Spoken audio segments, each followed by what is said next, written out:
à peine nommé président de la CEDEAO, son Excellence Bassirou Diomaye Faye, président de la République du Sénégal, a bel et bien rendu une visite officielle au général d'armée, son Excellence Assimi Goïta, président de la République du Mali. S'agit-il d'une visite de travail et d'amitié ou y a-t-il un agenda caché derrière? Nous allons l'écouter afin de mieux comprendre les ambitions qui l'ont amené à effectuer ce voyage officiel. Je voudrais d'abord renouveler mes sincères remerciements au président Goïta pour l'accueil chaleureux et fraternel. Comme il est de tradition, nous avons été accueillis dans la pure tradition de la Diatigua malienne. Vous savez, le Sénégal et le Mali ont des liens d'amitié et de fraternité historiques. C'est des liens de bon voisinage, c'est des liens de parenté, de sang, d'amitié, de culture et de coopération. Et ces liens conjugués à la géographie et à notre histoire commune sont à la base de la particularité de la relation exemplaire que nos deux pays entretiennent. Et ma présence aujourd'hui à Bamako s'inscrit donc dans ce cadre purement fraternel.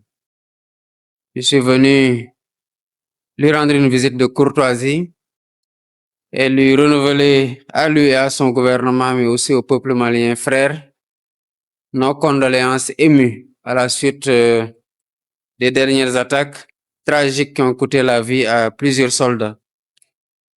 Nous nous inclinons devant leur mémoire et prions pour le repos de leur âme. J'ai aussi exprimé au président Goïta la condamnation sans réserve du Sénégal, avec la plus grande fermeté de ces actes odieux, lâches et barbares qui se multiplient. À lui et à tout le peuple malien frère, je rends un hommage pour les efforts et les moyens déployés ainsi que les sacrifices consentis pour renforcer la paix et la sécurité dans ce pays frère. Naturellement, nous avons eu l'occasion d'aborder d'autres points au cours de nos échanges, tenant compte aux questions de paix et de sécurité au niveau de la sous-région, mais notamment sur les voies et moyens de lutter efficacement contre le terrorisme qui ne cesse de s'étendre et menace toutes nos populations. Car je l'ai redit, la disponibilité du Sénégal à accompagner le Mali dans cette épreuve pour faire face ensemble aux défis multiples ainsi qu'aux menaces à la paix, à la stabilité dans toute la région et au-delà dans tout le Sahel, parce que ces menaces, nous en avons convenu, ne connaissent pas de frontières et se renforcent avec nos divisions. Nous avons aussi discuté des perspectives de renforcement de la coopération pour relever ensemble les défis, que ce soit dans le cadre bilatéral ou dans le cadre des instances régionales où le Mali et le Sénégal sont membres.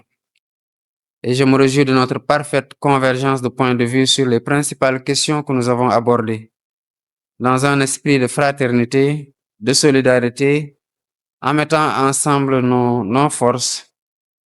Et j'ai dit au président Goïta qu'il peut compter sur le soutien indéfectible du Sénégal.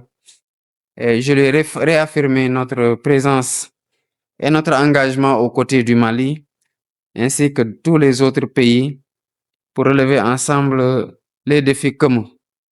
Nous avons aussi évoqué la situation dans le cadre de l'UEMOA comme de l'OMVS, et nous avons convenu de travailler avec les autres homologues d'autres pays frères à la convocation dans les meilleurs délais de sommet au niveau des chefs d'État pour redynamiser la coopération monétaire et économique, mais aussi dans la gestion de la ressource hydraulique au niveau de ce fleuve que nous avons en partage. Si c'est ta première fois de me découvrir, n'hésite pas à t'abonner, de liker la vidéo, de la commenter, puis de la partager également. On se retrouve dans une prochaine vidéo. Merci et à bientôt.